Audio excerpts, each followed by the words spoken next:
Voilà, chers frères et sœurs, je vous invite à venir nous rejoindre dans la salle pour débuter le culte. J'invite aussi nos amis qui sont dans l'autre d'entrée à bien venir nous rejoindre. Voilà, chers amis, c'est avec une grande joie que nous vous souhaitons la bienvenue. Alors, comme chaque dimanche, que vous soyez des membres fidèles de notre Église, des visiteurs de passage, ou que vous reveniez après un moment d'absence, sachez que vous êtes toutes et tous les bienvenus ici dans la maison du Seigneur. Bienvenue également aux internautes qui nous regardent sur notre chaîne YouTube. Bien-aimés dans le Seigneur, que la paix et la grâce de notre Seigneur Jésus-Christ soient avec vous tous. C'est une joie, un privilège de nous retrouver en ce dimanche, une semaine après la célébration de la fête de Pâques, pour louer, adorer notre Dieu ensemble. Et chaque nouveau dimanche est un rappel de la fidélité et de la bonté de Dieu dans nos vies.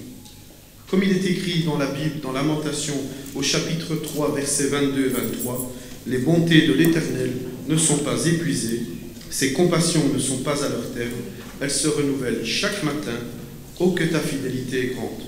Aujourd'hui, nous venons donc avec un cœur reconnaissant, prêt à écouter sa parole, à lui offrir notre louange, que ce culte soit un moment de bénédiction pour chacun d'entre nous, et que toute la gloire revienne à notre Seigneur. Je vous propose de chanter notre premier chant. Chanter, c'est aussi une façon de louer notre Seigneur. Nous nous tournons vers la louange. Aujourd'hui, c'est Aveline qui est avec nous au piano. Nous voulons élever notre regard vers celui qui règne avec majesté et puissance. Notre Dieu est grand, il est digne de recevoir tout honneur, toute gloire et toute adoration. Nous chanterons donc ensemble le chant qui s'intitule « Le roi dans sa splendeur, combien Dieu est grand ». Nous invite à contempler sa grandeur, sa bonté et sa souveraineté. Chantons-le avec émerveillement en proclamant ensemble la gloire de notre roi et Seigneur. Je vous propose que l'on se mette debout pour chanter ce premier chant. Les internautes peuvent chanter aussi derrière leur écran. Les paroles s'affichent également.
Chanterons au Dieu.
Et l'Église dit Amen.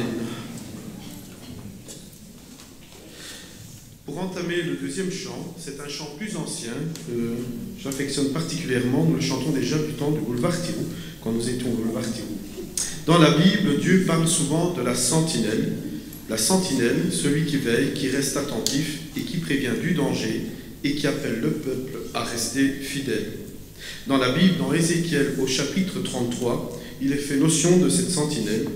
Dieu dit « Fils de l'homme, je t'établis comme sentinelle pour la maison d'Israël. La sentinelle a pour mission de veiller, d'alerter et d'intercéder. » De la même manière aujourd'hui encore, Dieu nous appelle à être des veilleurs pour notre propre vie, pour nos familles et pour l'Église et pour le monde.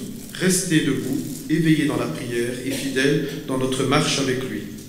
Avec ce cœur de veilleur, nous allons donc chanter Sentinelle pour dire à Dieu notre désir d'être ces hommes et ces femmes qui restent en éveil devant lui. Chantons-le comme une prière d'engagement. C'est un chant plus ancien, mais très facile à chanter. Je vous propose que l'on se mette debout également pour chanter ce chant avec Adeline, Sentinelle.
C'est dans l'Ancien Testament, au milieu de la Bible, le psaume 8. Un psaume qui comporte 9 versets. Nous lirons l'intégralité du chapitre. Psaume 8. Je vous laisse le temps de retrouver cela dans la Bible. Psaume de David. Éternel notre Seigneur, que ton nom est magnifique sur toute la terre. Ta majesté s'élève au-dessus des cieux.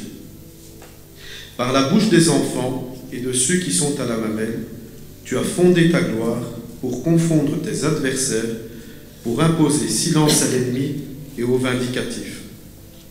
Quand je contemple les cieux, ouvrage de tes mains, la lune et les étoiles que tu as créées. Qu'est-ce que l'homme pour que tu te souviennes de lui, et le Fils de l'homme pour que tu prennes garde à lui? Tu l'as fait un peu inférieur à Dieu, et tu l'as couronné de gloire et de magnificence. Tu lui as donné la domination sur les œuvres de tes mains, tu as tout mis sous ses pieds. Les brebis comme les bœufs, et les animaux des champs, les oiseaux du ciel et les poissons de la mer, tous qui parcourent les sentiers des mers. Éternel notre Seigneur, que ton nom est magnifique sur toute la terre. Cette lecture de psaume introduit donc notre troisième chant. Oui, son nom est magnifique. À travers tout ce que nous voyons, à travers tout ce que nous vivons, son nom est notre refuge, notre force et notre espoir. Ensemble, levons la voix pour chanter donc ce troisième chant, ton nom, avec reconnaissance et foi. Je vous invite à se mettre debout, pour ceux qui savent en tous les cas, à chanter ce chant, ton nom.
sœurs, pour poursuivre ce temps de culte, nous allons ensemble proclamer notre profession de foi. C'est une déclaration de ce que nous croyons, une affirmation de notre attachement à Dieu, à Jésus-Christ, notre Sauveur, et à l'œuvre de son Esprit Saint. En récitant cette profession de foi, je vais donc appeler Emmanuel et Audrey Ils vont nous rappeler que nous formons un seul corps, unis par une même foi et appelés à vivre selon l'Évangile.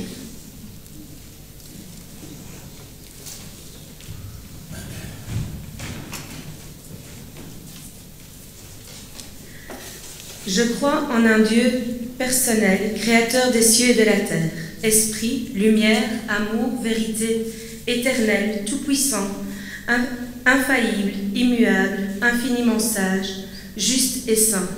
Ce Dieu unique, existant éternellement, en trois personnes de même nature, se révèle dans la Bible comme Père, Fils et Saint-Esprit.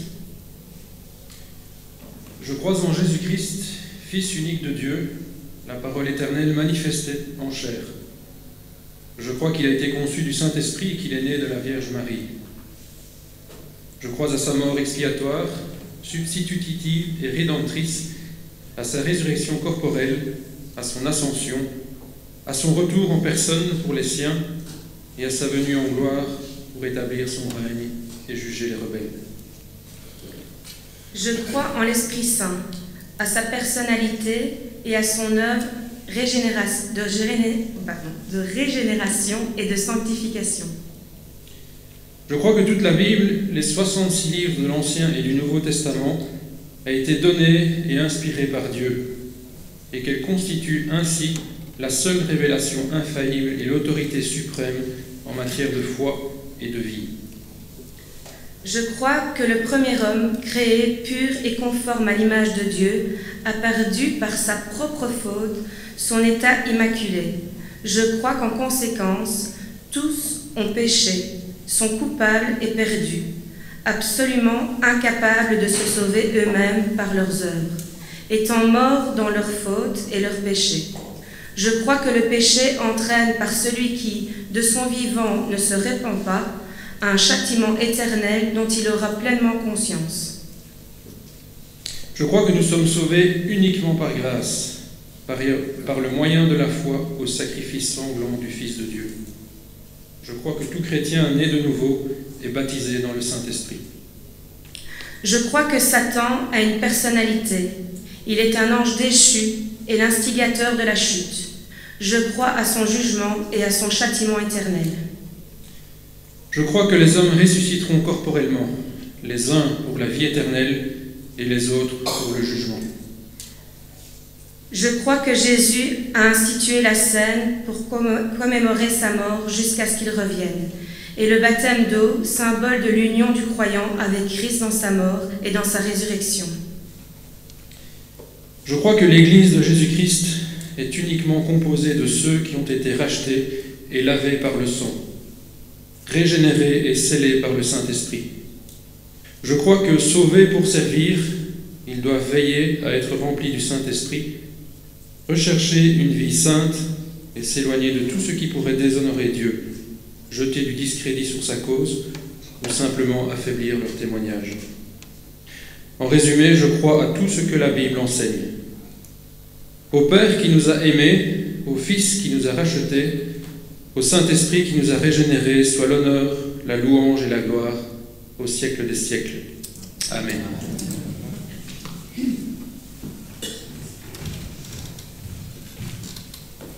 Merci à Manu et Audrey. Il me semble important de temps en temps de nous rappeler cette profession de foi qui est notre raison d'être en tant que membre de l'Église. Nous avons affirmé donc ensemble notre foi en Dieu, en Jésus-Christ et à l'aide de son Esprit Saint dans nos vies. Que cette profession ne soit pas seulement un moment de parole, mais un engagement profond dans notre quotidien. Pour poursuivre ce culte, nous allons prendre un moment pour prier ensemble, pour remettre nos vies, nos familles, l'Église entre les mains de Dieu, et en lui demandant de nous fortifier et de nous guider dans tout ce que nous entreprenons. Je vous invite donc à tourner les yeux vers le Seigneur, à fermer les yeux, dans un temps de prière collectif où chacun pourra parler au Père Céleste. Prions ensemble, croyant que Dieu écoute notre voix et répond avec amour et sagesse. Je vous propose des prières courtes, que chacun se sente libre de prier, afin de faire participer le plus grand nombre, et je clôturerai ce moment de prière.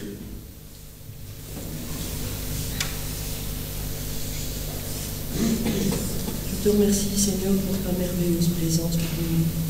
Seigneur, nous sommes au bon endroit pour louer ton nom merveilleux. Mais Seigneur, là où nous sommes, eh bien, tu es toujours avec nous. Je te remercie parce que tu es ma raison de vivre, Seigneur. Et sans toi, ma vie n'a pas de sens. Seigneur, j'ai été sauvé pour servir et je veux servir aussi pour sauver. Les gens ont tellement besoin de toi, Seigneur. Eh bien, je sais que tu nous utilises les uns et les autres.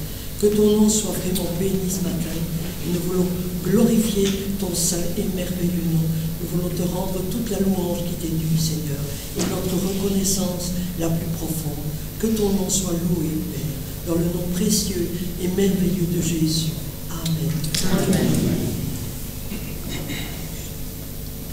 Béni soit ton nom, Seigneur Dieu Tout-Puissant, Créateur du ciel et de la terre, par qui sont toutes choses et pour qui sont toutes choses, toi à qui rien n'échappe, toi à qui personne ne résiste, Dieu infiniment sage, infiniment saint, infiniment juste, mais plein de miséricorde, quiconque se repent et croit en ton Saint-Fils Jésus-Christ. Merci Seigneur pour la vie, l'être et le mouvement, pour le vouloir et le faire, pour le vêtement, pour le manger et le boire. Merci pour toutes ces grâces, Seigneur, et merci particulièrement d'être incarné parmi nous il y a 2000 ans, d'avoir obéi complètement à la loi, Seigneur, chose incapable pour nous, de nous avoir acquittés, Seigneur.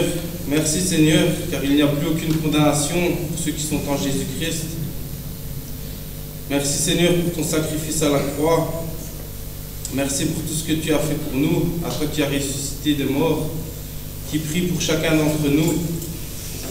Pardonne-nous, Seigneur, nos manquements, nos offenses, Seigneur, de cette semaine. Aide-nous, Seigneur, à mieux t'obéir chaque jour.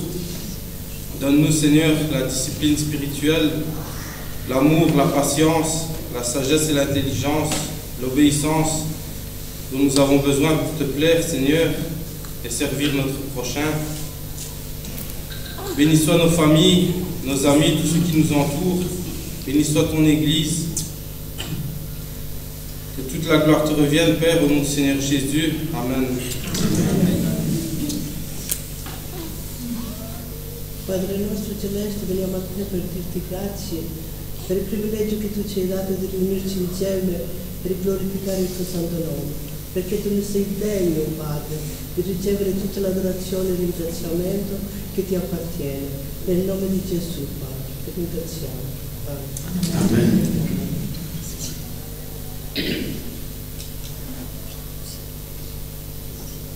Nous voici, Seigneur, équipés dans cette église qui a permis à chacun et à chacune d'entre nous de faire des déplacements, Seigneur. Toi qui as dit qu'il est beau pour les frères de vivre ensemble, la gloire et la grâce revient à toi, Seigneur. Et que remettons nos frères et nos sœurs qui n'ont pas pu faire des déplacements pour des raisons de découverte, Seigneur. Par toi, tu es contrôle de tout. Tout appartient. Tu es venu dans toutes les circonstances. Merci. Merci pour ta résurrection que nous sommes.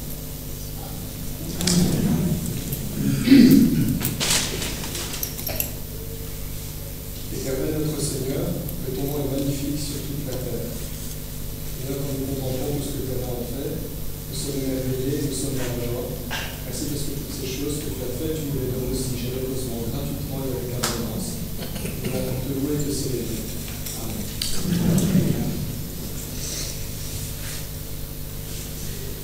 Oui, Seigneur Tout-Puissant, nous venons ce dimanche matin devant toi avec des cœurs remplis de gratitude pour ce moment de communion que nous passons avec nos frères et sœurs.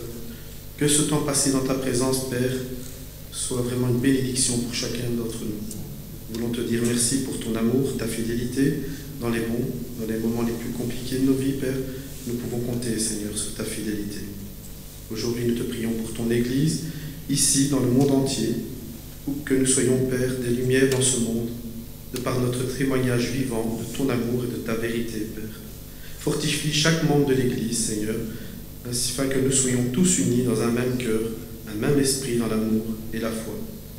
Notre Dieu, je veux te remettre également tous ceux qui exercent des responsabilités dans l'Église, le pasteur et sa famille, les anciens, les responsables de la SBL, de la Fondation, tous ceux, Père, qui exercent un ministère dans ton Église, nous voulons te les remettre entre tes mains, que tu les remplisses de sagesse, de discernement, et donne-leur toute la force, Seigneur, pour conduire ton Église selon ta volonté. Seigneur, nous voulons aussi te prier aussi pour les malades, les souffrants, ceux qui traversent des épreuves. Nous voulons vraiment te les remettre entre tes mains, qu'ils trouvent du réconfort et guérison en toi. Sois leur refuge, leur forteresse, Père, dans ce temps de moments plus compliqués ou de détresse. Seigneur notre Dieu, nous voulons aussi te prier pour nos enfants, pour nos ados, pour nos jeunes, pour les plus anciens, qu'ils grandissent, Père, dans ta parole, qu'ils soient protégés et guidés, Seigneur, par une vie fidèle à toi. Que chaque génération, Père, puisse continuer, puisse se soutenir mutuellement et vivre dans l'amour. Nous te prions, Père, pour la croissance spirituelle pour chacun d'entre nous, pour que nous puissions devenir des disciples encore plus engagés, éternels et passionnés, portant du fruit dans tout ce que nous entreprenons. Donne-nous de rester fermes, Père, dans notre foi et de répandre ton amour au plus grand nombre. Enfin, nous te remettons, Seigneur, le culte de ce dimanche entre tes mains, ton Église, que l'unité, que l'amour règne dans l'Église, Père, et que nous soyons tous unis, Seigneur, dans le service et dans la prière. Que la paix de Dieu, Seigneur, soit sur chacun de nous et nos familles, et que tu puisses nous encourager encore plus dans notre foi. Voilà ce que nous voulons te demander, Père, ce dimanche matin, dans le nom de Jésus-Christ, notre Sauveur. Amen. Avant de laisser la parole à notre pasteur Yves, je vous propose de chanter un dernier chant qui s'intitule « Ce nom si merveilleux ». Le nom de Jésus est un nom qui surpasse tout autre. Il est un nom de puissance, un nom de victoire, un nom qui apporte guérison, réconfort et transformation. Il est écrit dans Philippiens 2, au verset 9 et 11, « C'est pourquoi Dieu l'a souverainement élevé et lui a donné le nom qui est au-dessus de tout nom, afin qu'au nom de Jésus, tout genou fléchisse dans les cieux, sur la terre et sous la terre, et que toute langue confesse que Jésus-Christ est Seigneur, à la gloire de Dieu le Père. » Je vous propose que l'on se mette debout pour chanter ce chant, ce nom si merveilleux. Élevons nos cœurs et nos voix pour honorer le Seigneur Jésus, le nom par lequel nous sommes tous sauvés et transformés.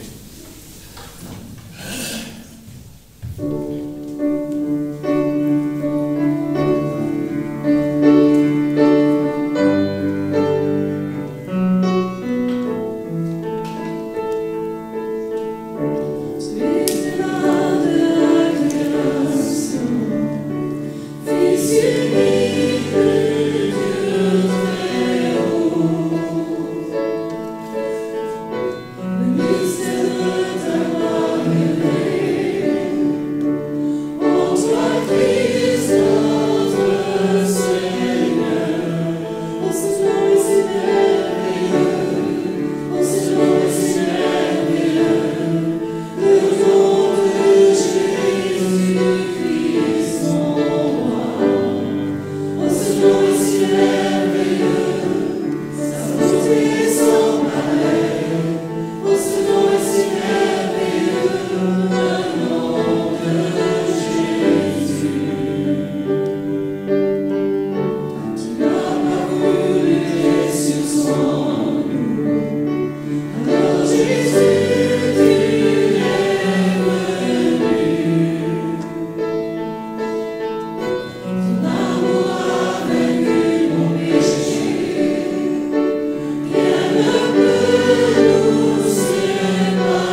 Bonjour.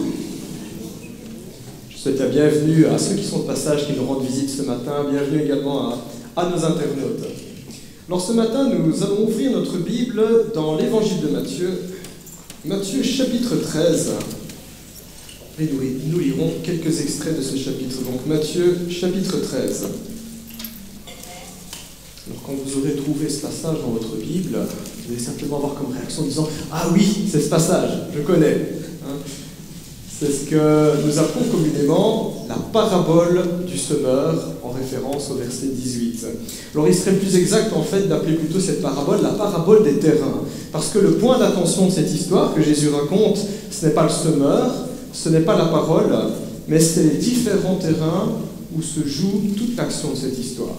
Alors voici ce que nous lisons, Matthieu chapitre 13, et nous lirons à partir du verset 1. Ce jour-là, Jésus sortit de la maison et s'assit au bord du lac.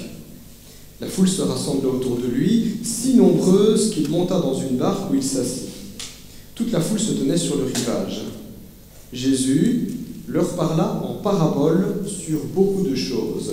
J'ouvre juste une petite parenthèse pour ceux qui ne savent pas, ou alors ce sera juste un rappel. Une parabole, c'est une fable. C'est tout simplement une histoire toute simple, toute ordinaire, facile à comprendre, et dans cette histoire, il y a une morale, il y a une leçon spirituelle à tirer. Et voici la fable, voici la parabole que Jésus a racontée, verset 4. Un semeur sortit pour semer. Comme il semait, une partie de la semence tomba le long du chemin, les oiseaux vinrent et la mangèrent. Une autre partie tomba dans un sol pierreux, où elle n'avait pas beaucoup de terre. Elle leva aussitôt, parce qu'elle ne trouva pas un terrain profond, mais quand le soleil parut, elle fut brûlée et sécha faute de racines. Une autre partie tomba parmi les ronces. Les ronces poussèrent et l'étouffèrent. Une autre partie tomba dans la bonne terre. Elle donna du fruit, avec un rapport de 100, 60 ou 30 pour 1. Que celui qui a des oreilles pour entendre, entende. Et nous sommes un petit peu plus loin au verset 18, nous lisons ceci. Donc c'est Jésus qui parle, il dit « Vous donc, écoutez ce que signifie la parabole du semeur. Lorsqu'un homme entend la parole du royaume et ne la comprend pas, le mauvais vient et enlève ce qui était semé dans son cœur. Cet homme est celui qui a reçu la semence le long du chemin. Celui qui a reçu la semence dans le sol pierreux, c'est celui qui entend la parole et l'accepte aussitôt avec joie. Mais il n'a pas de racine en lui-même, il est l'homme d'un moment. Et dès que surviennent les difficultés ou la persécution à cause de la parole, il trébuche. Celui qui a reçu la semence parmi les ronces, c'est celui qui entend la parole, mais les préoccupations de ce monde et l'attrait trompeur des richesses étouffent cette parole et la rendent infructueuse. Celui qui a reçu la semence dans la bonne terre, c'est celui qui entend la parole et la comprend. Il porte du fruit avec un rapport de 100, 60 ou 30 pour 1. Amen. Jusque-là, la lecture. Je vous invite à prier. Notre Dieu, nous voulons te dire merci pour cette liberté que nous avons de nous rassembler ce matin, ce dimanche. Merci Seigneur pour tous nos frères, pour toutes nos sœurs. Merci aussi Seigneur pour ta parole. Nous voulons l'ouvrir avec humilité. Et nous voulons te demander que par ton esprit tu visites encore nos cœurs et que tu éveilles notre compréhension afin que nous puissions saisir l'enseignement que tu as donné il y a 2000 ans. Que cet enseignement trouve un écho dans notre vie, Seigneur.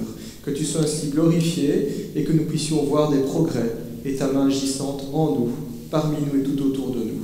Au nom de Jésus-Christ. Amen.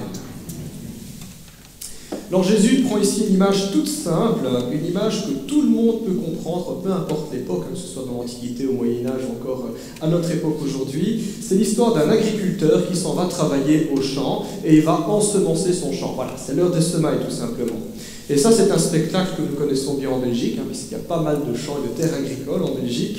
Et tout au long de l'année, on voit les fermiers avec leurs tracteurs, ils retournent la terre, et puis à un moment donné, ils font comme ce semeur, ils vont ensemencer le champ. Sauf qu'à l'époque, il n'y avait pas de tracteur, il n'y avait pas de machine, il n'y avait pas encore eu la révolution agricole, ni la révolution industrielle, et tout le travail se faisait à la main. Voilà, il fallait le vouloir pour être agriculteur.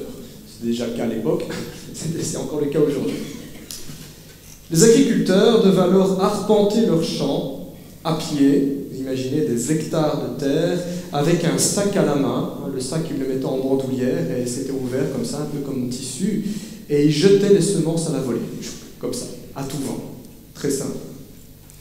Au travers de cette image toute simple, eh bien, Jésus parle de la manière dont nous écoutons la parole. Quand on écoute la prédication, j'oserais dire, ou plutôt la parole de Jésus-Christ. Dans cette histoire, le semeur, c'est Jésus. La semence, c'est sa parole. Et la terre, c'est notre cœur. Notre cœur qui accueille la parole de Dieu ou qui ne l'accueille pas du tout. D'où les différents types de terrains. Ce sont autant de cœurs et autant de réactions possibles quand on entend une prédication. Voilà un petit peu ce qu'il y a dans cette histoire. Alors un petit détail qui est important, vous aurez remarqué que j'ai sauté par exprès du verset 10 jusqu'au verset 17. Je ne m'y suis pas aventuré parce qu'il y a beaucoup de détails et ça nous aurait peut-être un peu distrait de cette histoire-là.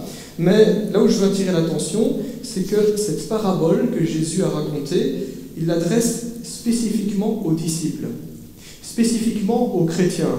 C'est un petit peu comme dans le Sermon sur la montagne. Jésus prend ses disciples avec lui et il leur parle. Et puis il y a toutes des foules qui les entourent et qui écoutent ce que Jésus dit aux disciples. Mais la parole, c'est d'abord pour les disciples. Et la foule est invitée en quelque sorte à devenir eux-mêmes des disciples, à élargir ce cercle. D'ailleurs, même si les foules ont entendu cette histoire, c'est seulement aux disciples que Jésus donne l'explication, à eux seuls. C'est même les disciples qui demanderont « Jésus, est-ce que tu peux nous expliquer le sens de cette histoire ?» Jésus ne va pas en faire une prédication, juste pour les disciples. C'est dire pour nous qui sommes chrétiens que cet enseignement est important. Il y a des choses à ne pas oublier. Il y a des choses à ne pas perdre de vue.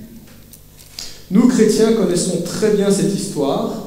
Ceux qui ont grandi, qui ont fait l'école du dimanche, on a tous vu cette histoire, et on a même eu les images, j'oserais dire, à l'école du dimanche. Et bien souvent, quand on réentend la parabole du semeur, on se dit « c'est des choses que je connais, je vais laisser ça aux enfants ». Sous-entendu que nous, les adultes, on peut passer à des sujets plus sérieux, plus solides, on peut directement s'attaquer aux épîtres pauliniennes, aux pans de doctrine. Et pourtant, quand on pense ainsi, c'est une erreur. C'est une erreur parce que spirituellement, quand on parle des choses spirituelles, les choses qui nous semblent élémentaires sont en réalité les plus fondamentales. Et lorsque nous les négligeons, nous trébuchons dans la foi. C'est un petit peu comme construire une maison, les choses élémentaires, les choses fondamentales, c'est la base. Si nous oublions, si nous négligeons, si nous bâclons le travail, j'oserais dire, eh bien, l'édifice, la foi, la relation avec Dieu, le parcours chrétien que nous allons construire sera bancal, ce sera très léger. La parabole du semeur nous permet aussi de comprendre pourquoi une même parole qui est prêchée, un même verset qui est lu, une même parole que Dieu donne à toutes sortes de personnes ne rencontre pas forcément les changements attendus. Assez curieusement, d'ailleurs, quand on lit la Bible, nous voyons que Jésus-Christ, malgré sa bonté, malgré sa puissance, quand même des miracles qu'il a fait publiquement jusqu'à ressusciter des morts, il faut quand même le faire, malgré tous ses enseignements, malgré l'enthousiasme des foules, les gens se bougeaient par centaines et par milliers pour aller le voir. Quand Jésus a multiplié les 5 pains et les 2 poissons, il y avait 5000 hommes, sans compter les femmes et les enfants. Malgré l'enthousiasme, malgré le nombre de personnes qui venaient le voir, finalement, Jésus il avait très peu de disciples. Il avait très peu de disciples. On a célébré la Pâque. Quand on se pose la question, où sont les disciples? Il n'y en a pas beaucoup. Et avant la Pentecôte, quand on se retrouve dans la chambre haute, ils ne sont que 120. La question se pose, où sont passés ces milliers de personnes qui l'ont vu, qui l'ont entendu, qui étaient enthousiastes, qui l'accouraient? Comme quoi la popularité d'un prédicateur, la qualité de ses sermons, la puissance de ses actes, l'ambiance pendant le rassemblement, le nombre de personnes, de participants, leur enthousiasme, eh bien, ne disent pas grand-chose de l'état de notre cœur. Ça ne dit pas grand-chose de l'état de notre cœur. Et il est à déplorer que bien souvent dans nos églises, dans les milieux évangéliques, on pense que le grand nombre, que l'enthousiasme, que la qualité du prédicateur, ce sont des critères de bonne santé spirituelle. Eh bien, la parabole du semeur nous montre que pas du tout. C'est pas extérieurement, c'est pas dans l'agitation qu'il faut regarder, c'est dans l'intériorité. C'est dans ce qui se passe dans notre cœur. La présence de Dieu, d'abord, ne doit pas être recherchée autour de nous, mais en nous. C'est là où le travail doit commencer. Il pourrait se passer plein de choses autour de nous, ça ne changerait rien dans notre cœur. Et c'est ça que nous montre la parabole du semeur ici. Jésus nous invite à réfléchir sur la manière dont nous écoutons, sur la manière dont nous recevons ce qu'il dit, ce qu'on va en faire. Ou pour reprendre la parabole, Jésus pose la question, mais quel genre de terrain es-tu? Comment est ton cœur quand Dieu parle? Ainsi, Jésus parle d'abord d'une semence qui tombe le long du chemin. C'est ce qu'on voit au verset 4. Alors on imagine ce courageux fermier sous une chaleur, sous un soleil de plomb, il a sué, il a semé sur 10 hectares de terre. Il arrive en bordure de son champ, le long d'un petit sentier, et il jette des graines à la volée, et une partie de ces graines tombe sur le sentier. Alors ces sentiers, ils servaient à quoi? Ils servaient à l'époque à délimiter les champs. Ces sentiers n'étaient jamais labourés. La terre était dure. Pourquoi? Eh bien parce que c'était des sentiers qui étaient parcourus régulièrement quand on voulait aller d'un endroit à l'autre. Ce n'est pas un endroit où on plante. Il n'y a rien qui pousse là-dessus. Et puis surtout, ces sentiers étaient souvent survolés par des oiseaux qui aimaient bien picorer tout ce qui bouge. Il y a une chenille qui traîne, il y a un ver, il y a des graines qui sont là. C'était un repas pour elles, pour les oiseaux. Jésus dit alors que tel est le sort de celui qui entend la parole de Dieu, une prédication, une vidéo sur YouTube, une parole d'un chrétien, un texte de la Bible, que sais-je. Jésus dit que tel est le sort de celui qui entend sa parole, qui ne la comprend pas. Le diable vient aussitôt enlever de son cœur ce qu'il a reçu, le peu qu'il a reçu, le peu de lumière qu'il a eu. Un petit peu comme si un nuage qui se pointe devant le soleil, juste quelques rayons et puis ouf, ça disparaît. Verset 19, c'est l'explication. Jésus met ici en scène un adversaire que nous, quand je dis nous, c'est les chrétiens, un adversaire que nous, les chrétiens, nous sous-estimons trop souvent. Nous sous-estimons l'influence du diable. Nous le sous-estimons bien souvent parce que nous ne le voyons pas. Les dangers qui nous effraient le plus sont ceux dont on peut visualiser, avoir une certaine image, j'oserais dire. Le diable, on ne le voit jamais. Qui peut prétendre ici ce matin, moi j'ai vu le diable, j'ai une photo, j'ai des vidéos, je l'ai pris avec la caméra de surveillance de ma maison, il était là. Déjà, personne ici n'a vu Jésus-Christ. Alors le diable, dans la culture populaire, nous imaginons le diable comme un petit bonhomme tout rouge, trapu, avec des ailes de chauve-souris, des cornes et une fourche. Ça fait rire, c'est mignon, mais la réalité, quand nous lisons dans la Bible, quand Dieu nous dit « voilà qui est le diable et voilà ce qu'il fait », la réalité est beaucoup moins charmante, beaucoup moins romancée. Je ne vais pas trop entrer dans le détail, mais juste quelques lignes. La Bible dit que le diable est le prince de ce monde, c'est-à-dire que son influence, d'une manière ou d'une autre, se fait sentir partout sur la terre, dans toutes les cultures, dans tous les pays, à toutes les époques, dans toutes les civilisations. Il est derrière, il agit.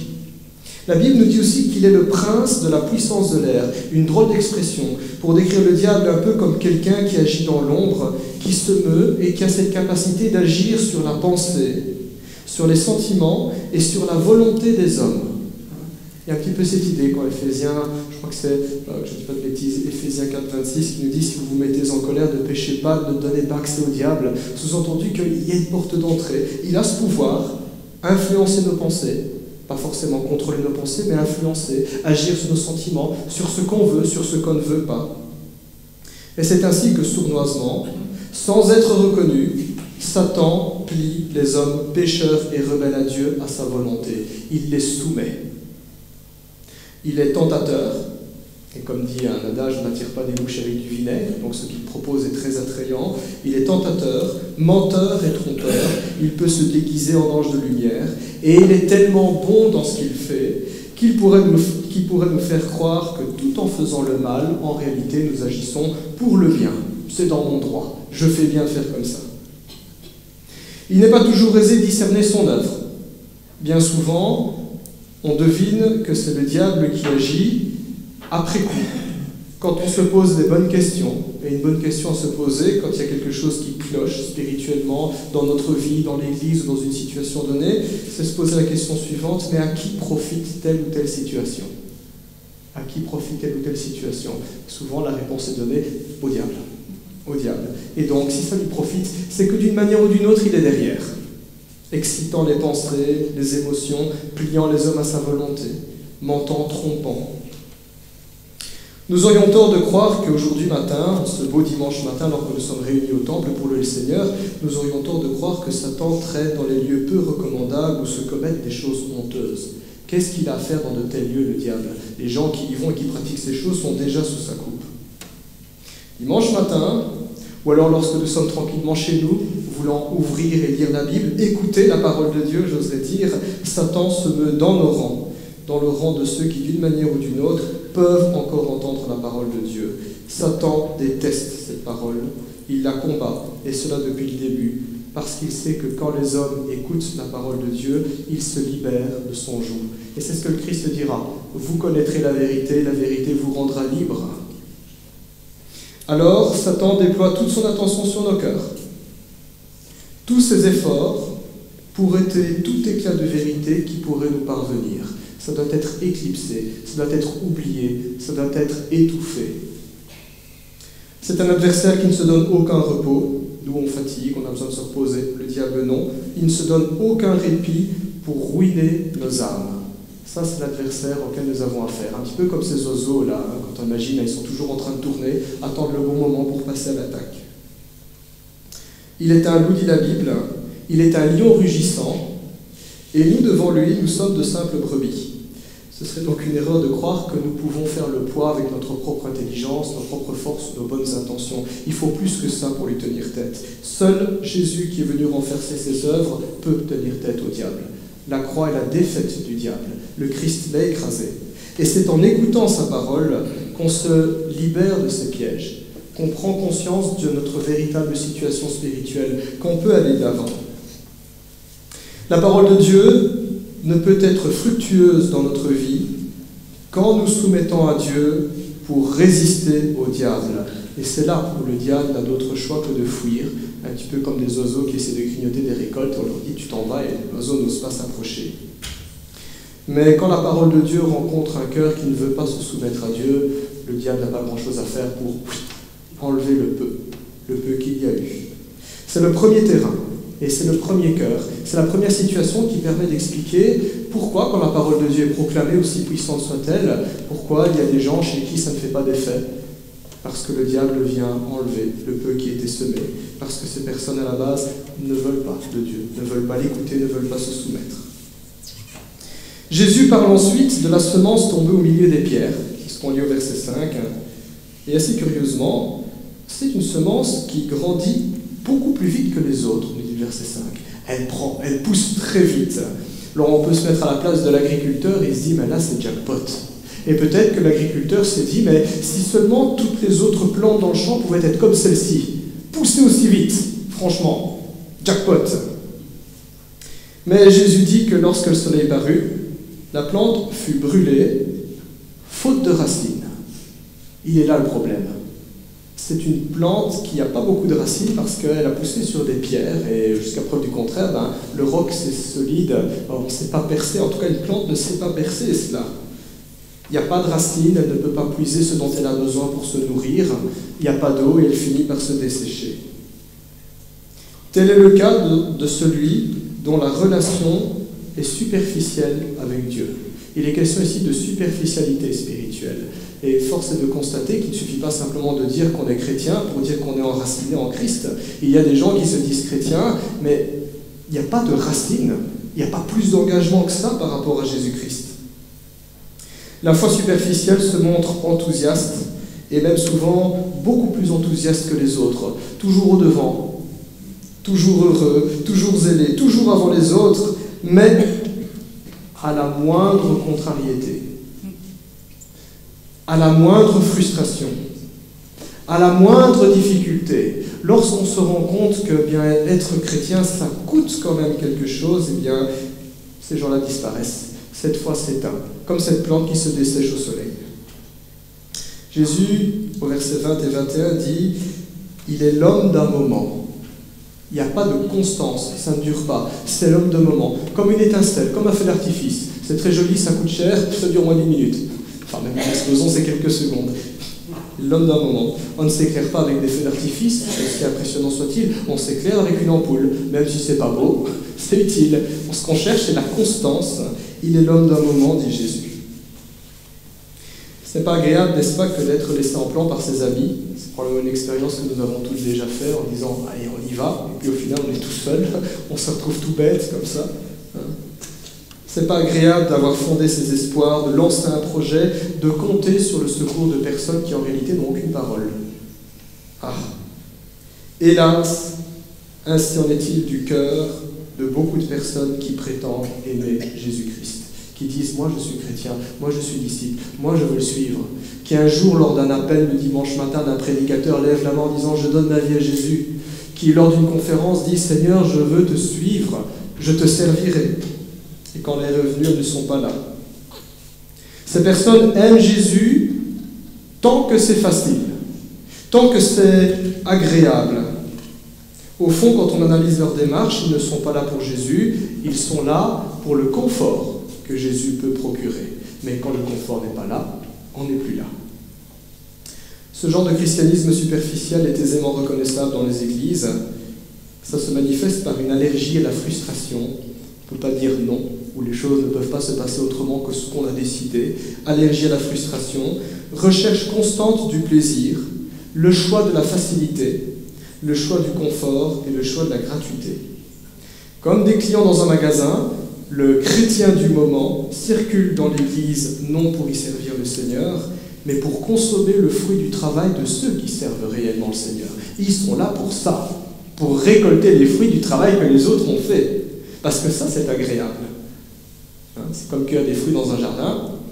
Ils vont attendre que les autres grimpent dans l'arbre, qu'ils secouent, qu'ils fassent tous les efforts. Il n'y a plus qu'à ramasser. S'il n'y a plus rien, au moment où ça ne se passe plus comme ils le veulent, eh bien, on va voir dans une autre enseigne où il pourra trouver son plaisir, mais pas le plaisir de Jésus-Christ. Mes amis, au travers de cette parabole, Jésus nous rappelle aussi d'autres enseignements qu'il donnera, et nous sommes invités à bien comprendre que suivre Jésus-Christ a un coût qu'il nous faut être prêt à payer, et ce coût n'est ni plus ni moins que notre vie. La vie chrétienne est une consécration à Dieu. Elle n'est pas moins que ça. Je suis consacré à Dieu, je ne lui suis pas consacré. Mais ça n'existe pas un chrétien qui se dit 50-50. Ça ne marche pas. Être consacré à Dieu signifie que nous lui soumettons tout ce que nous sommes, tout ce que nous avons, tout ce que nous faisons et même tout ce que nous projetons de faire. Il est question de rechercher chaque jour sa volonté, son plaisir et sa gloire dans notre vie. Et il y a des jours où ce chemin sera très agréable à parcourir. Il y aura beaucoup de joie, beaucoup de satisfaction à dire « je suis heureux de le faire ». Pas pour rien que Jésus dit qu'il y a plus de joie à donner qu'à recevoir.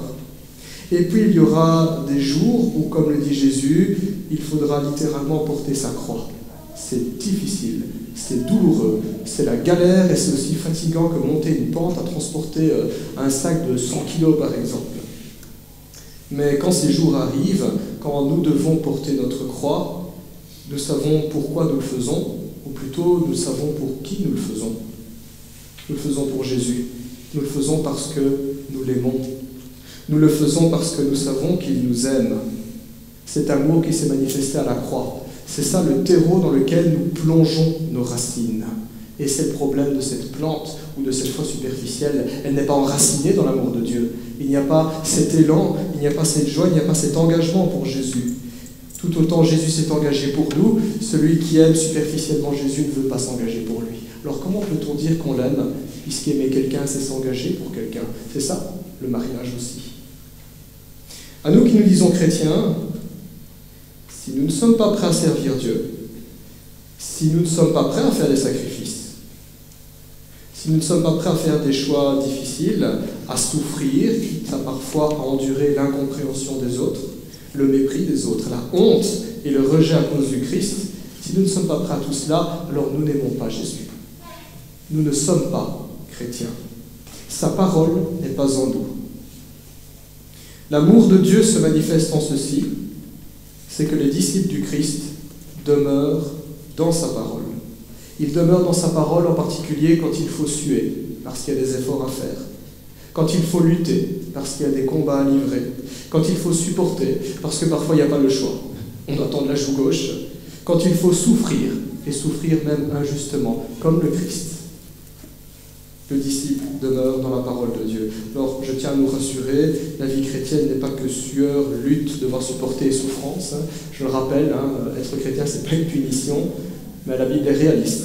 Il y a des joies, il y a des peines, il y a des choses magnifiques et des choses difficiles à traverser. Les deux se conjuguent. dans la vie chrétienne. C'est donc le deuxième terrain, la foi superficielle, la foi qui laisse tomber à la moindre difficulté, à la moindre contrariété. Jésus parle ensuite de la semence qui tombe au milieu des ronces, au verset 7. Ça, c'est intéressant. La semence qui tombe au milieu des ronces. Comme celle tombée en pierre, eh bien la graine germe et grandit. La vie, il y a quand même quelque chose qui est là, ça pousse. Mais très vite, cette plante est rattrapée par les ronces qui l'entourent. Elles vont s'enrouler, ça ne se fait pas du jour au lendemain, je ne sais pas si vous avez déjà regardé des ronces grandir, ça va très vite, mais on voit le résultat, ça s'enroule de plus en plus. Comme des arbres dans les forêts qui sont complètement entourés et étouffés par le lierre. Il y a un petit peu cette idée. Lentement mais sûrement, subtilement, progressivement, elles finissent par s'enrouler, et puis elles finissent par occuper toute la place. Si bien que la jeune pousse ne parvient plus à porter du fruit. Pourquoi ? Parce qu'elle n'a plus assez de lumière. Parce que toutes les ressources du sol sont mobilisées par ces mauvaises herbes et elle n'a plus assez d'énergie pour porter du fruit. La plante n'est pas morte, elle est toujours là, mais elle est infructueuse. Autrement dit, elle ne sert à rien, parce que ce qu'un agriculteur attend d'une plante, c'est qu'elle porte du fruit. Une plante qui ne porte pas de fruit, elle est bonne à être arrachée et jetée au feu, comme dit Jésus, avec toutes les mauvaises herbes dans lesquelles elle est noyée. Tel est le cas de celui dont le cœur est partagé entre le royaume de Dieu et les plaisirs du monde, entre Jésus d'un côté et entre les richesses de l'autre. C'est ce que Jésus dit au verset 22. Quand notre cœur est ainsi partagé, deux affections, j'oserais dire, on aime ça et on aime ça en même temps et on ne sait pas quelle position prendre, quand notre cœur est partagé, ce n'est qu'une question de temps, c'est comme une pente glissante. On glisse lentement mais sûrement, mais on va se planter. Dans ce combat, quand le cœur est partagé entre Dieu et le monde, c'est le monde qui finit toujours par l'emporter. Quand nous tolérons ces situations, quand nous nous plaçons, quand nous nous maintenons dans ce combat-là, le monde finit toujours par l'emporter. Et c'est comme la gangrène en fait. Il n'y a qu'une solution, il faut amputer. La solution est radicale parce que le danger est réel. Jésus dira ceci au peuple d'Israël dans la prophétie de Jérémie, Jérémie chapitre 4, verset 3. Dieu regarde son peuple et il voit que son peuple a un cœur partagé.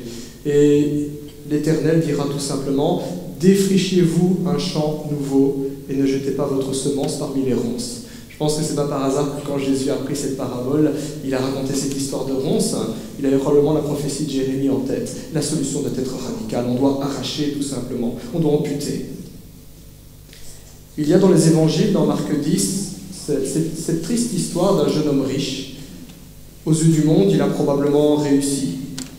Il a terminé ses études, son diplôme, il a un très gros salaire. La Bible dit que c'est un jeune homme riche. Ça veut dire quoi ? Il peut se payer tout ce qu'il veut. Là où il y a des gens qui ont de la frustration en se disant « j'aimerais tellement me payer telle ou telle chose », eh bien, ce jeune homme avait le plaisir et la satisfaction de se dire « j'en ai envie, je le prends, j'ai les moyens ».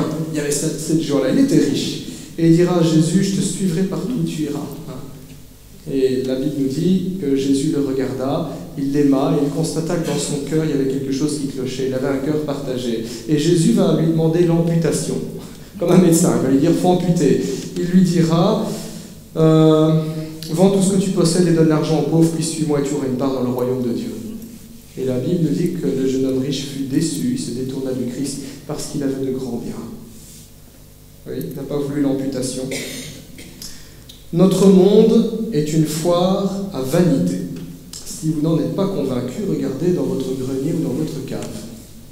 Une foire à vanité, c'est fou tout ce qu'on est capable d'accumuler. Quand on les achète, on croit qu'on en a besoin, et puis quand on doit déménager, on doit se rendre compte, mais pourquoi j'ai acheté ça ? Ou pourquoi je garde ça ? Au cas où, et à la fin, on ne sait plus où le mettre. Le monde nous propose de remplir nos maisons, nos vies, nos cœurs avec toutes sortes de babioles parfois très coûteuses, et ces babioles sont censées nous rendre la vie plus facile ou plus heureuse. Et pour acquérir ces babioles, il faut travailler, et travailler toujours plus, pour avoir plus d'argent, pour pouvoir se payer plus de choses qu'il faut ensuite assurer, qu'il faut ensuite entretenir. Et dans ce vaste marché, ce sont des milliards d'êtres humains guidés par la cupidité et la convoitise qui courent après ces vanités, pensant que c'est ça le bonheur, que le bonheur en dépend. En réalité, les êtres humains ressemblent à des hamsters dans une roue. Ils courent, mais ils ne vont nulle part. Et ils courent, ça fait des efforts, mais ça n'avance pas d'un centimètre. Aussitôt qu'on dit qu'une chose est nouvelle, comme le dit l'Ecclésiaste, eh bien en réalité, une plus récente paraît, rendant l'autre obsolète. Et on continue à courir, comme dans une roue. Le monde et sa convoitise sont un piège pour le chrétien. C'est un piège pour nous parce que ça nous distrait. Pendant qu'on court après ça, on ne cherche rien d'autre, on ne désire rien d'autre. Le monde détourne notre attention de Dieu.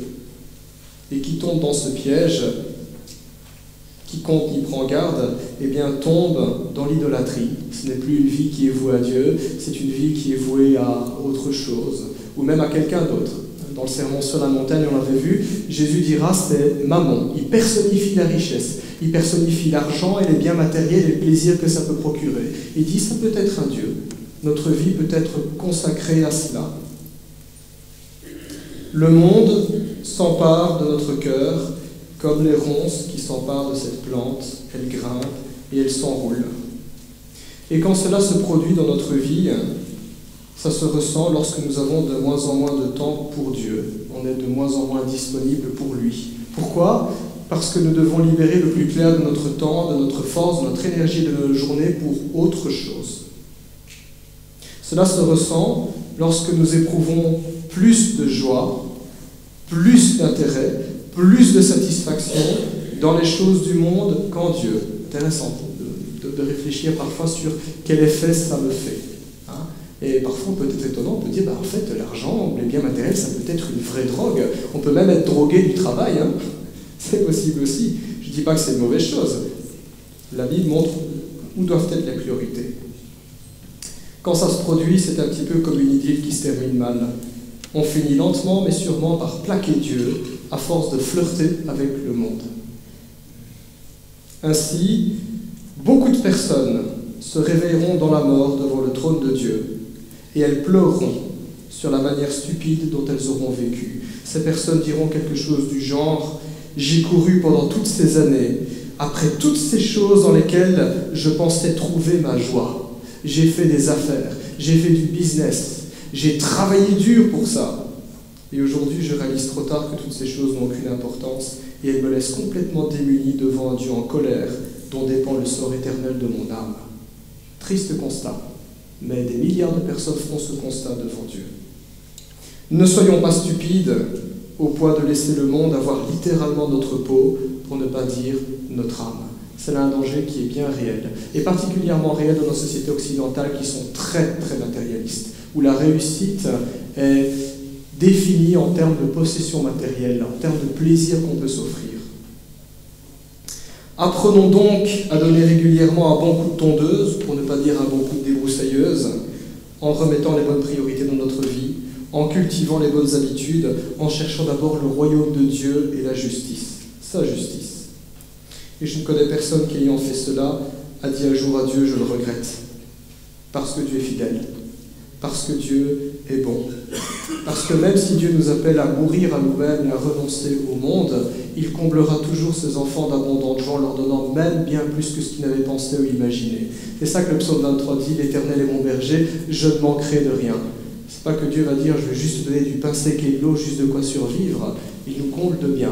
Et le roi David dit « oui, le bonheur et la grâce m'accompagneront tous les jours de ma vie ». Dieu est bon. Enfin, et nous terminerons par là, Jésus dit qu'une partie de la semence tombe dans la bonne terre. J'espère que c'est notre cas, nous qui écoutons en tout cas la parole de Dieu. C'est la partie du champ où la terre a été labourée, où des sillons ont été tracés, où la terre est suffisamment meuble pour pouvoir s'abreuver de la pluie et de la rosée, et suffisamment meuble surtout pour permettre aux plantes d'enfoncer profondément leurs racines. C'est un lieu de vie. Si vous avez un jardin chez vous, vous savez que quand vous avez fini de bêcher, quand vous avez même mis du terreau, quand vous enfoncez vos mains dans la terre et que vous regardez ce qu'il y a dans votre main, la terre est meuble, mais vous voyez aussi des vers de terre et vous voyez toutes sortes d'insectes qui sont en train de grouiller. Alors je sais que la vision n'est pas les plus charmantes, mais pour quelqu'un qui aime jardiner, c'est un signe très positif. Ça veut dire qu'on a affaire ici à un sol fertile. Les légumes vont pousser, on va avoir une bonne récolte. C'est ce genre de terre, c'est un lieu de vie. Le fait que la terre ait été retournée, travaillée, explorée par tous les insectes, c'est aussi une image pour parler de la manière dont Dieu travaille notre cœur. Toutes les expériences que nous traversons dans notre vie, et je dis bien toutes les expériences heureuses et les expériences malheureuses, entre les mains du Seigneur deviennent des écoles. Ce sont autant de situations dans lesquelles Dieu désire nous apprendre quelque chose. Dieu nous retourne, j'oserais dire. Dans toute expérience, la sagesse consiste à poser les bonnes questions. Et si vous aimez bien les mathématiques, les professeurs vous diront toujours la réponse est dans l'énoncé. Vous avez le calcul, voilà, les chiffres sont là, on va dire. C'est un petit peu la même chose aussi dans les situations. L'art de poser les bonnes questions, la réponse est sous nos yeux, mais nous ne posons pas toujours les bonnes questions. Et quelques pistes pour des bonnes questions à se poser quand Dieu nous travaille, c'est de se dire, mais Seigneur, que veux-tu m'apprendre? Est-ce que tu veux m'apprendre dans cette situation à mieux te faire confiance? Est-ce que tu veux m'apprendre à obéir? Est-ce que tu veux m'apprendre à être humble? Est-ce que tu veux m'apprendre à me satisfaire de ce que j'ai? Est-ce que tu veux m'apprendre à persévérer, à continuer? Est-ce que tu veux m'apprendre à servir les autres? Et ces expériences ne sont pas toujours négatives, je tiens à le souligner. Parfois, Dieu veut nous apprendre qu'on peut lui faire confiance en nous bénissant. Il nous arrive quelque chose de très positif, une bénédiction extraordinaire. Eh bien, c'est une leçon aussi que Dieu donne. Dieu nous dit, tu vois que tu peux me faire confiance. Et parfois, les leçons, ce sont dans des expériences négatives. Je me retrouve au pied du mur, je n'ai absolument plus aucune ressource, et Dieu nous dit, c'est là que tu dois apprendre à me faire confiance. Donc, ce n'est pas forcément des expériences non plus qui sont douloureuses. Parfois aussi, elles peuvent être agréables. Dans notre histoire, Jésus dit que certaines graines devenues adultes produisent 30, 60, voire même 100 autres graines. Alors, quand on n'est pas agriculteur, ce qui n'est pas mon cas, la première fois que j'ai vu ce chiffre, je me suis dit, mais c'est impressionnant, vous imaginez, une graine en produit 30, 60 et 100. Mais quand on y réfléchit, c'est quelque chose de complètement banal, ce que Jésus dit. C'est tout à fait ordinaire. Au mois d'août, si vous vous baladez en campagne et que vous voyez des champs de blé, prenez un épi de blé et amusez-vous à compter le nombre de graines. Dites-vous qu'à la base, c'était juste un grain de blé. Ou encore mieux, prenez un plant de maïs. Regardez un petit peu tous les épis de maïs qu'il y a. À la base, c'était juste une graine de maïs. Juste ça. Quand Jésus dit un rapport de 30, 60, voire même 100, c'est banal pour un agriculteur. C'est normal. Jésus montre ainsi que le véritable enjeu, quand on entend la parole de Dieu, c'est de la mettre en pratique. C'est de porter du fruit. C'est de porter du fruit. La parole de Dieu, quand nous l'entendons, quand nous la comprenons, quand nous l'acceptons, vous voyez qu'il y a une progression dans la démarche. Je découvre quelque chose, je le comprends, il faut encore que je l'accepte, parce que parfois je peux comprendre quelque chose, mais je ne l'accepte pas. Quand je l'accepte, c'est-à-dire quand je fais confiance à Dieu et quand je me soumets à Dieu, cette parole fait naître en nous des convictions, et j'insiste. Elle ne fait pas naître en nous simplement du savoir. Le savoir, c'est dans la tête. Des convictions. Une conviction, c'est une force qui nous pousse à l'action. La conviction, elle est au niveau du cœur. Le savoir est au niveau du cerveau. La parole de Dieu fait naître en nous des convictions. Et ce sont ces convictions-là qui vont orienter nos choix dans la vie. Les buts que nous allons nous fixer, les espérances sur lesquelles nous allons nous fonder. Ce sont ces convictions qui seront alors la base de nos joies et de notre paix. Et si ces convictions sont solides, elles subsistent, même quand on traverse des épreuves et des difficultés. Ces convictions vont devenir le prisme à travers lequel nous voyons les choses comme Dieu les voit. Un nouveau regard sur les situations, non pas ma justice, sa justice. Il y a un chouette verset dans la Bible, Proverbe 4, 23, qui dit « Garde ton cœur plus que toute autre chose, car de lui jaillissent les sources de la vie. » Dieu nous dit que c'est ce qui se passe dans notre cœur qui va définir le cours de notre existence. Et dans cette parabole du semin, il y a cette invitation à laisser la parole de Dieu pénétrer notre cœur. Si nous croyons que notre cœur est ce que nous avons de plus précieux, laissons alors la meilleure personne y apporter les meilleurs soins. Recevons ce que Dieu dit. C'est ça aussi, l'invitation de la parabole du semeur. Écoutez Dieu, pour reprendre le slogan d'une certaine enseigne dont je tairai le nom, écoutez Dieu, c'est le choix malin. Que Dieu vous bénisse. Amen. Je vous invite à prier. Notre Seigneur, nous voulons nous placer devant toi et nous ne voulons pas être des auditeurs oublieux et distraits. Nous prenons conscience, Seigneur Dieu, que ta parole est la vérité, que ta parole apporte la vie éternelle même. Nous voulons ainsi te demander que cette parole que nous avons entendue, nous ne la perdions pas de vue. Qu'elle puisse faire son œuvre, Seigneur Dieu, dans notre Église et dans nos cœurs. Seigneur, notre désir est qu'elle puisse porter du fruit. Que ton esprit puisse ainsi avoir la liberté, Seigneur, de travailler notre cœur, que ce soit dans la joie ou que ce soit dans la douleur. Incline notre cœur à la sagesse et à accepter les leçons de vie que tu nous donnes. Merci pour ta bonté. Merci pour ta fidélité. Merci parce que tu es ce cultivateur qui est patient. Gloire à toi, Jésus. Amen.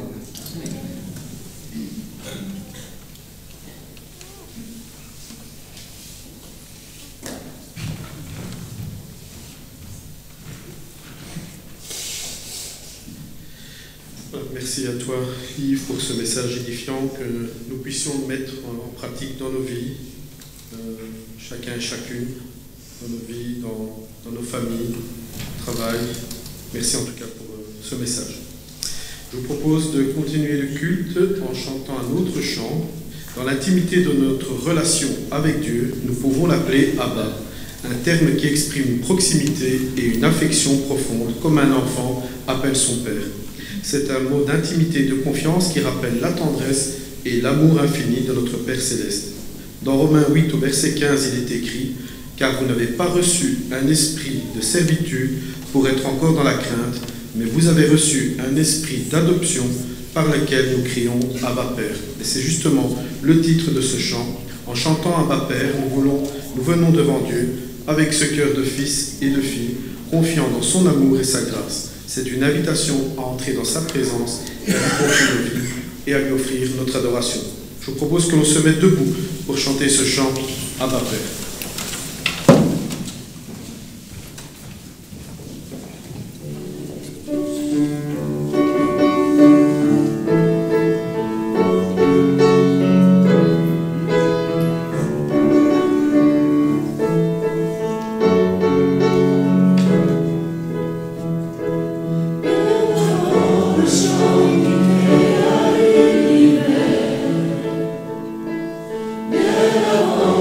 Spirit.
Chers frères et sœurs en Christ, aujourd'hui, nous nous réunissons pour célébrer un moment sacré et significatif qu'est la Sainte Seine. C'est un acte de mémoire, de communion avec notre Seigneur Jésus qui a institué lui-même ce repas la veille de sa crucifixion. La Sainte Seine veut nous rappeler le sacrifice ultime de Jésus pour nos péchés. Par son corps brisé et son sang versé, nous sommes réconciliés avec Dieu. Ce repas symbolise non seulement ce sacrifice, mais aussi notre unité en tant que famille de Dieu. Je vais maintenant vous lire un passage dans les Écritures qui nous rappelle l'institution de la Sainte Seine, dans 1 Corinthiens 11, à partir du verset 23. « Car j'ai reçu du Seigneur, c'est l'apôtre Paul qui parle, ce que je vous ai enseigné, c'est que le Seigneur Jésus, dans la nuit où il fut livré, prit du pain, et après avoir rendu grâce, le rompit et dit, « Ceci est mon corps qui est rompu pour vous, faites ceci en mémoire de moi. » De même, après avoir soupé, il prit la coupe et dit, « Cette coupe est la nouvelle alliance en mon sang. Faites ceci en mémoire de moi toutes les fois que vous en boirez. Car toutes les fois que vous mangez ce pain et que vous buvez cette coupe, vous annoncez la mort du Seigneur jusqu'à ce qu'il vienne. C'est pourquoi celui qui mangera le pain ou boira la coupe du Seigneur indignement sera coupable envers le corps et le sang du Seigneur. Que chacun donc s'éprouve soi-même, et qu'ainsi il mange du pain et boive de la coupe.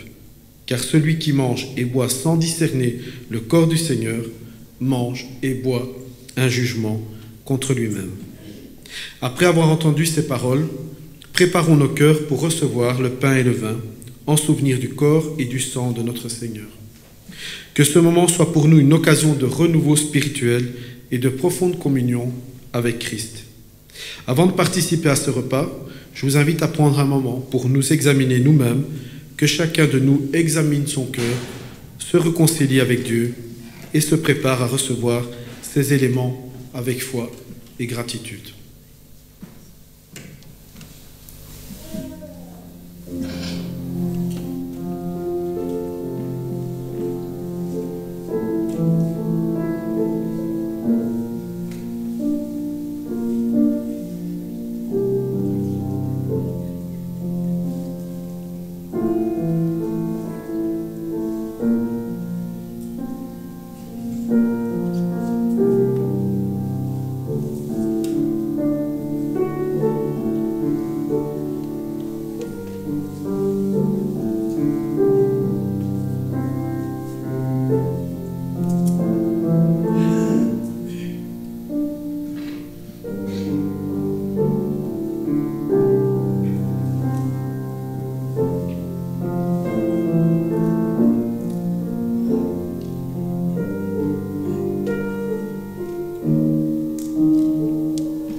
Oui, notre Père, en prenant ce pain et ce vin, nous voulons nous rappeler que c'est ton Fils Jésus qui a pris la place sur la croix de Golgotha. Merci Père, car tu as manifesté ton amour pour chacun de nous en sacrifiant ton Fils Jésus-Christ, qui a pris le fardeau de tous nos péchés. Et nous voulons être infiniment reconnaissants, Père, pour cela. Mais nous ne voulons pas oublier, Éternel, que nous avons célébré la Pâque, c'est-à-dire la victoire de la mort sur la victoire de la vie sur la mort, Père Céleste. Et nous voulons te dire merci, car notre Sauveur est vivant. Gloire à toi, Père, dans le nom de Jésus. Amen. Vous l'aurez compris, ce repas n'a rien de magique. Le pain reste du pain, le vin reste du vin. Mais nous voulons nous rappeler, en prenant ce pain, que c'est le corps de Jésus qui a été maltraité, crucifié sur la croix de Golgotha. Et c'est le sang de Jésus qui a coulé sur la croix. J'invite à ce repas tous les frères et sœurs qui sont nés de nouveau, qui ont rendu publiquement témoignage de leur appartenance à Christ, qui sont passés par les eaux du baptême, à participer à ces repas. S'il y a des personnes qui viennent d'une autre communauté, nous les invitons, pour autant qu'ils soient aussi en ordre avec leur communauté, à participer à ce repas. C'est la table du Seigneur qui vous invite. S'il y a des personnes dans cette salle qui n'ont jamais pris ce repas, ni ici, ni ailleurs, nous les invitons à prendre contact avec le pasteur ou les anciens. Durant la semaine, on se rencontre afin de veiller au bon ordre et conformément aux Écritures. J'invite à ce repas toutes les personnes qui participent à bien vouloir se lever en signe de participation. J'appellerai également les personnes préposées à la distribution. Je vais appeler Yves, s'il veut bien nous rejoindre, Emmanuel, André, Léonidas, Sacha. Durand, si tu veux bien venir aussi avec nous pour le service.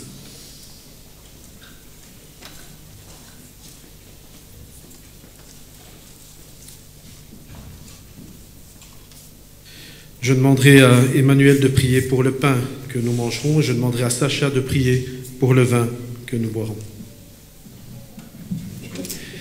Oui, Seigneur, nous voulons nous rappeler ce matin qu'il y a 2000 ans, tu as envoyé ton Fils sur la terre et qu'il y a 2000 ans, il est mort pour nous. Il a donné son corps, Seigneur, pour pardonner nos péchés. Son corps a été meurtri sur la croix. Il a enduré la souffrance, la torture, pour que nous soyons sauvés et purifiés de nos péchés.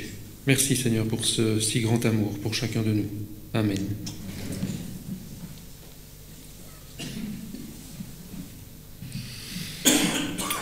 Oui, Seigneur, en prenant ce vin qui nous rappelle le sacrifice de ton corps sur la croix, sur le mont Golgotha, où ton sang a coulé pour nos fautes et nos péchés.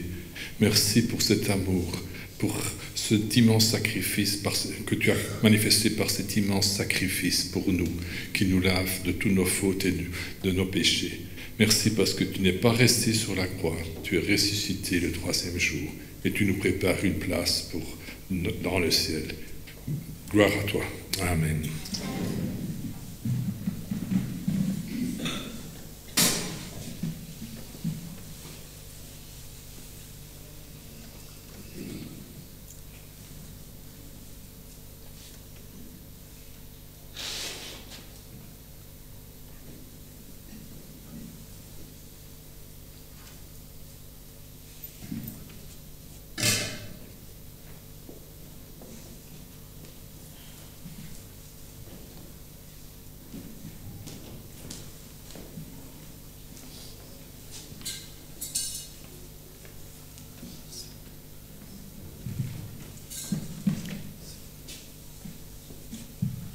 En prenant ce pain, donc, nous voulons nous rappeler que c'est le corps de Christ qui a été brisé pour nous.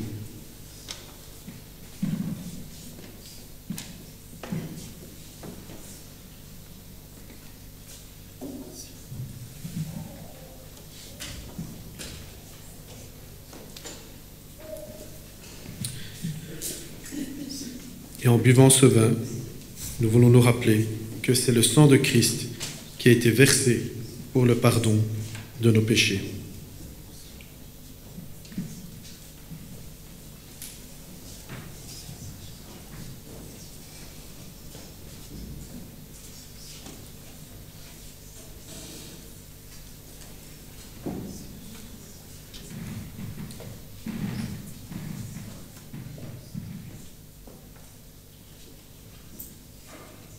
En méditant sur son sacrifice, levons nos voix pour chanter ensemble, durant la distribution des éléments, « Il est exalté », en honorant Jésus qui a donné son corps et ce sang pour notre salut. Oh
Père Céleste, nous te bénissons, nous te louons, nous te glorifions, Seigneur.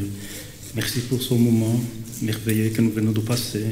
Merci pour ton corps, le corps de Christ, Seigneur, qui a été meurtri à la croix. Merci pour ton sang qui a été versé pour nos péchés, Seigneur. Et nous voulons te dire merci avec humilité, Seigneur. Nous voulons te demander de nous sanctifier, Seigneur, de veiller, de nous donner la force d'être, Seigneur, auprès de toi, d'être dans la ligne de ta parole. Merci pour ta parole, Seigneur. Amen. Merci.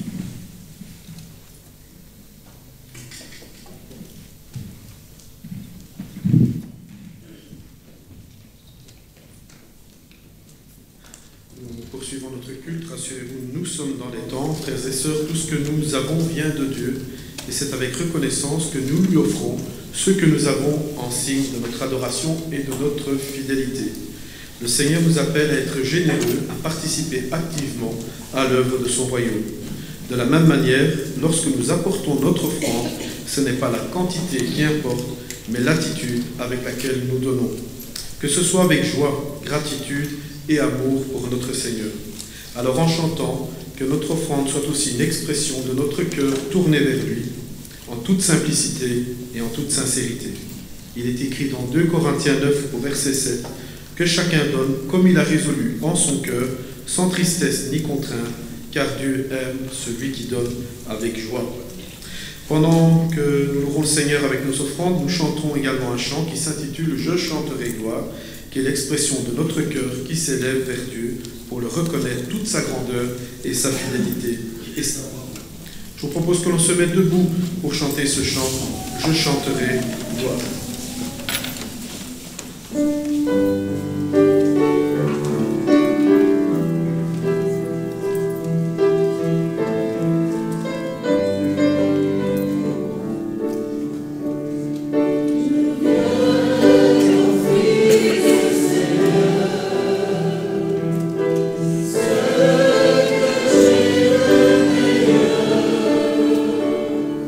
Je viens t'offrir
Oui, Seigneur, nous voulons te remercier parce que tout ce que nous avons nous vient de toi, Seigneur. Et ce matin, avec ces offrandes, nous voulons t'en apporter une partie.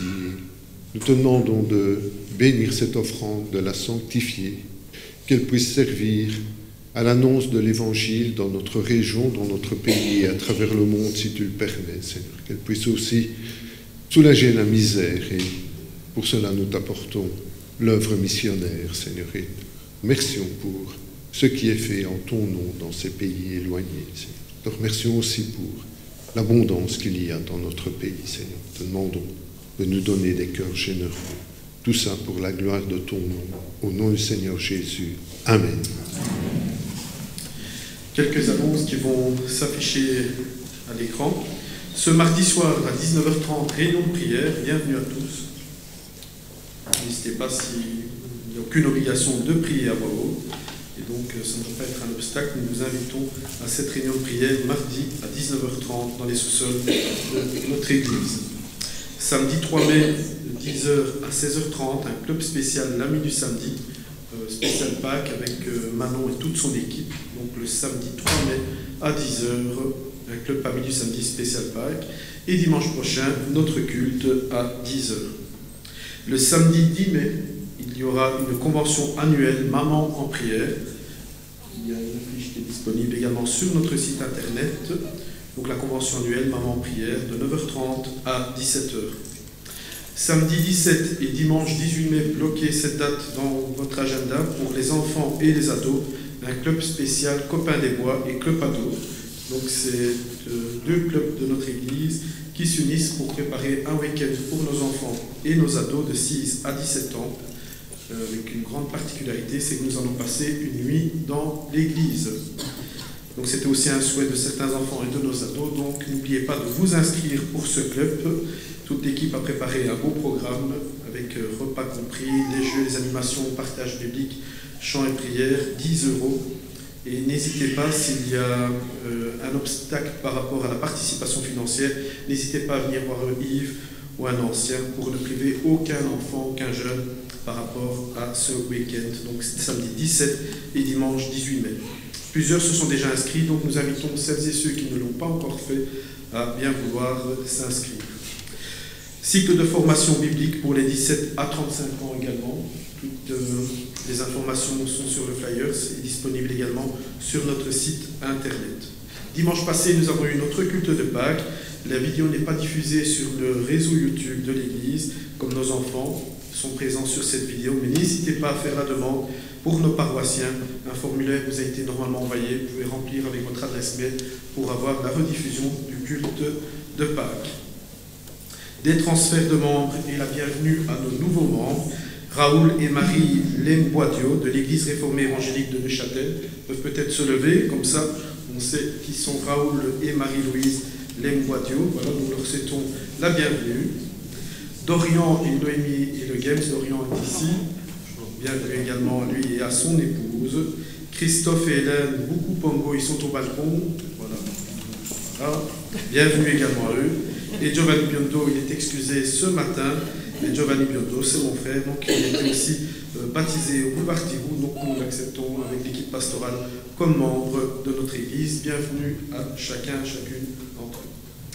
L'Assemblée générale aussi, bloquez dans vos agendas la date pour l'Assemblée générale pour les membres de notre église. Ce sera le dimanche 25 mai à 15h. Donc c'est important aussi, donc c'est une rencontre importante pour l'église. Donc nous insistons sur la présence de nos membres pour cette rencontre qui sera suivie aussi, comme chaque année, café, tarte et biscuits dans les sous-sols. Donc voilà, bloquez cette date dimanche 25 mai à 15h. Appel à volontaires, il y a aussi les ministères sont grands dans notre église pour la garderie. Donc si certains d'entre vous le tropisme de s'occuper de nos jeunes enfants pour permettre aux parents d'assister au culte, Maguette et toute son équipe sont à la recherche de volontaires pour s'occuper de nos enfants pour la garderie. Et j'en profite également pour le service café à relancer l'appel. Juste après le culte, il y a aussi le service café. N'hésitez pas à descendre, café, limonade, eau. Alors c'est pas juste servir un café ou limonade, c'est vraiment créer du lien entre nous, de pouvoir discuter entre nous après le culte dans un esprit fraternel et bienveillant. Donc n'hésitez pas, juste après le café, biscuits, limonade, dans nos sous-sols. Je pense que je n'ai rien oublié. Chers frères et sœurs, nous arrivons à la fin de notre culte, mais notre adoration ne s'arrête pas ici. Que ce que nous avons vécu ce matin continue de résonner dans nos cœurs tout au long de la semaine. Que l'amour et la paix de Dieu nous accompagnent, nous fortifient et nous poussent à être des témoins fidèles de sa grâce. Soyons bénis et remplis de l'Esprit Saint, que notre vie reflète la gloire de Dieu dans tout ce que nous faisons. Avant de nous séparer, nous allons chanter un dernier chant ensemble pour déclarer une fois encore notre désir profond de voir Jésus élevé, glorifié, magnifié dans nos vies et dans ce monde. Il est notre Seigneur, notre Sauveur, et il mérite toute notre adoration. Je vous invite à vous mettre debout, à frapper des mains pour ce chant qui s'intitule « Nous voulons voir Jésus élevé ». C'est un cri du cœur ardent de voir le nom de Jésus élevé, glorifié dans toutes nos vies, dans notre région et à travers le monde.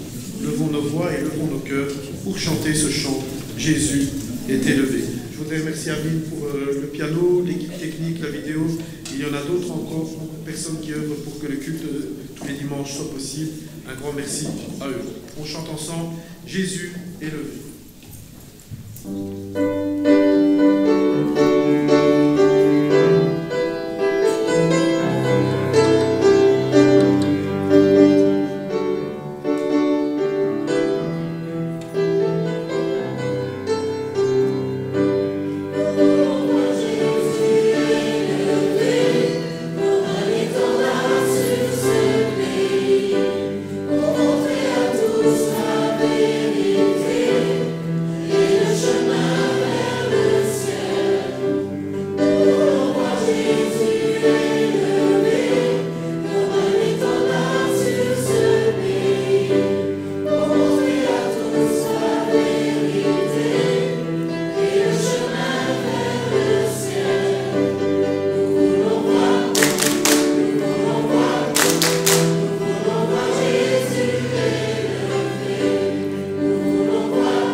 Bon dimanche à tous et à dimanche prochain, Dieu voulant.